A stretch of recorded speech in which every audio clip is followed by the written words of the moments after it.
बिस्मिल्लाहिर्रहमानिर्रहीम। हज़रत सालेह अलैहिस्सलाम अल्लाह ताला के भेजे हुए अनबिया में से एक नबी हैं। अल्लाह ताला ने आप अलैहिस्सलाम का ज़िक्र कुरान मजीद में 8 मकामात पर फरमाया है। आप अलैहिस्सलाम को अल्लाह ताला ने कौम समूद की तरफ नबी बनाकर भेजा। समूद अरब कबाइल में से एक मशहूर कबीले का नाम है। ये लोग समूद बिन आमिर बिन इर्म बिन नूह अलैहिस्सलाम की औलाद में से थे। ये कबीला हजाज और शाम के दरमियान के इलाका हजर में रहाइश पसीर था, जिसे मदाइन सालिया भी कहा जाता है। आप सल्लल्लाहु अलैहि वसल्लम 9 हिजरी में ग़ज़वा तबूक के लिए जाते हुए कौम समूद की हलाकशुदा बस्तियों के पास से गुजरे थे और वहां से तेजी से गुजरने और कुएं का पानी ना पीने का हुक्म दिया था।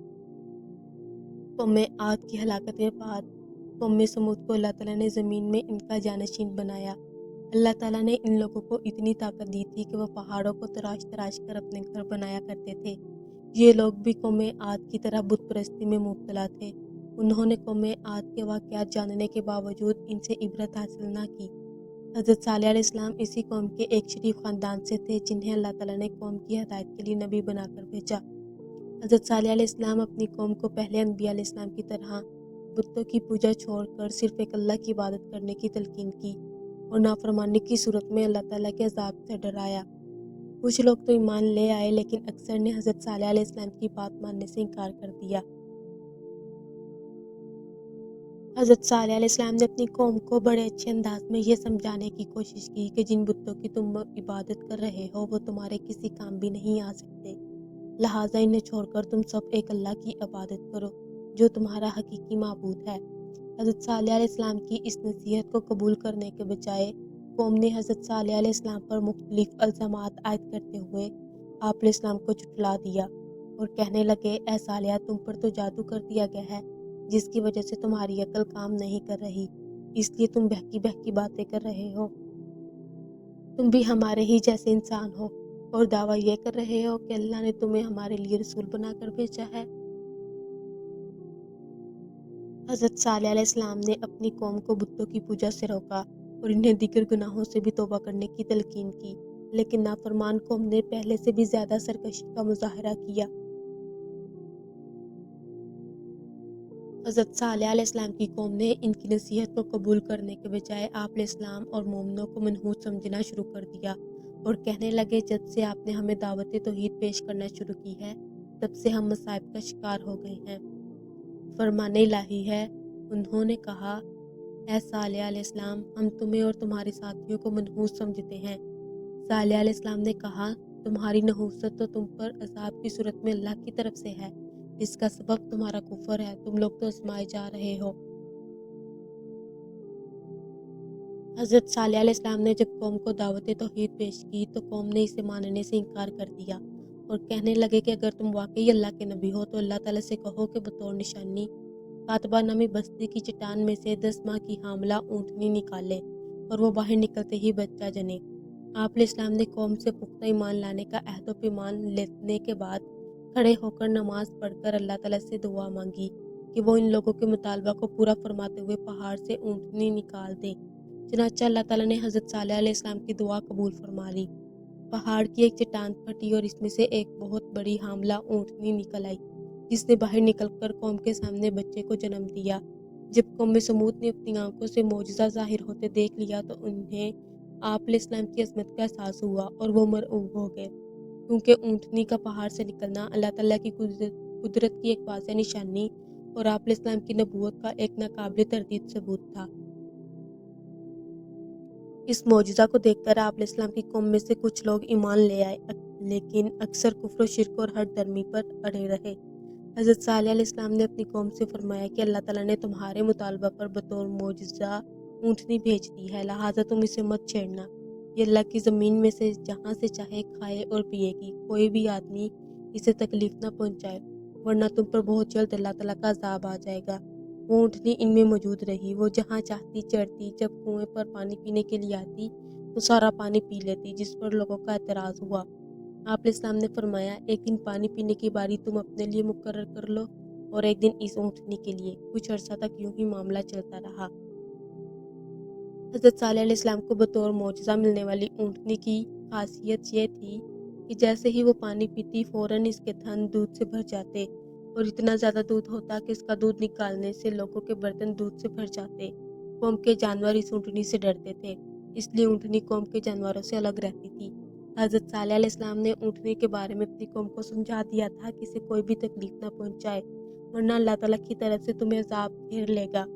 لیکن آپ علیہ السلام کی قوم نے آپ علیہ السلام کی بات کو اہمیت نہ دی اور جمع ہو کر یہ طے کیا کہ اس اونٹنی کو قتل کر دیں تاکہ سارا پانی ہمیں مل جائے۔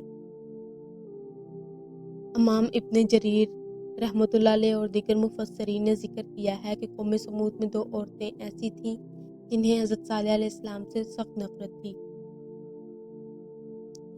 ان میں سے ایک بہت مالدار اور اعلیٰ خاندان کی عورت تھی جس کا نام صدوق بنت مہیا تھا۔ اس نے قبیلہ اسلم کے ایک آدمی سے نکاح کیا، پھر اسے طلاق لے کر اپنے چچا زاد مصرع بن مہرج سے کہا کہ اگر تم صالح علیہ السلام کی اونٹنی کو قتل کر دو تو میں تم سے شادی کر لوں گی۔ دوسری عورت کا نام انیزہ بنت غنیم بن مجلس تھا۔ یہ ایک مالدار آدمی دعا بن عمرو کی بیوی تھی۔ ان دونوں عورتوں کے پاس کافی تعداد میں جانور تھے اور ان کے جانور حضرت صالح علیہ السلام کی اونٹنی سے بہت ڈرتے تھے۔ انیزہ نامی عورت نے قدار بن سالف سے کہا کہ میری 4 بیٹیاں ہیں، اگر تم صالح علیہ السلام کی اونٹنی کو قتل کر دو تو میری جس بیٹی سے چاہو گے میں تمہاری شادی کرا دوں گی۔ یہ دونوں نوجوان اونٹنی کو قتل کرنے کے لیے تیار ہو گئے اور قوم کے مزید افراد کو بھی اپنے ساتھ شامل ہونے کی دعوت دی۔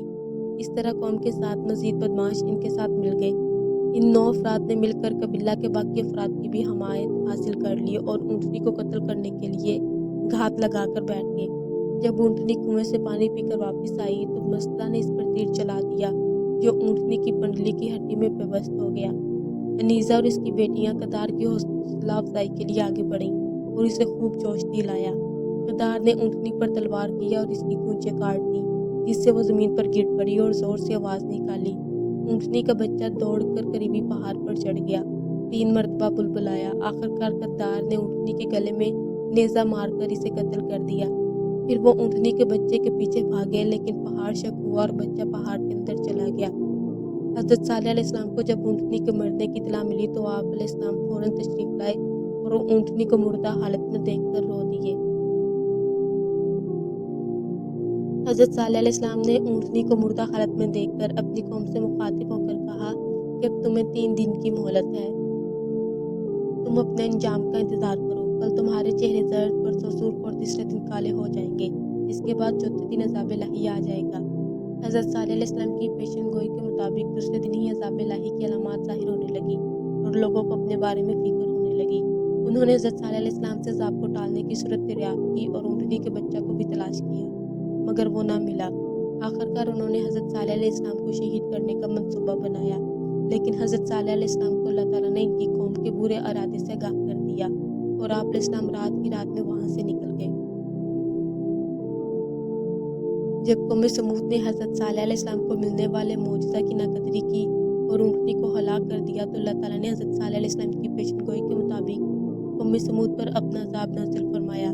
انہوں نے اونٹنی کو بدھ کے دن قتل کیا تھا۔ وہ جمعرات، جمعہ اور ہفتہ کے دن زندہ رہے۔ اتوار کے دن صبح کے وقت اللہ تعالیٰ نے ان پر آسمان کی طرف سے ہیبتناک چیخ مسلط کر دی۔ زمین میں زلزلہ برپا کیا جس سے تمام کفار کے جسموں پر کپ کپی طاری ہو گئی۔ وہ اپنے گھروں میں جیسے بیٹھے تھے ویسے ہی بیٹھے رہے، بے جان جسموں میں تبدیل ہو گئے۔ صرف وہ لوگ زندہ بچے جو حضرت صالح علیہ السلام کی تعلیمات کے مطابق اللہ تعالیٰ پر ایمان لے آئے۔ حضرت صالح علیہ السلام نے اپنی قوم کی تباہی و بربادی پر نہایت غم و حسرت کا اظہار فرمایا۔ فرمان الہی ہے، اس وقت وہ اپنی قوم سے منہ موڑ کر چلے اور کہا کہ اے میری قوم، میں نے تو تم کو اپنے پروردگار کا حکم پہنچا دیا تھا اور میں نے تمہیں نصیحت بھی کی تھی، لیکن تم لوگ نصیحت کرنے والوں کو پسند ہی نہیں کرتے۔ قوم کی ہلاکت کے بعد حضرت صالح علیہ السلام واپس حجر علاقے میں آئے اور ایمان لانے والے 4000 افراد کو لے کر فلسطین تشریف لے گئے اور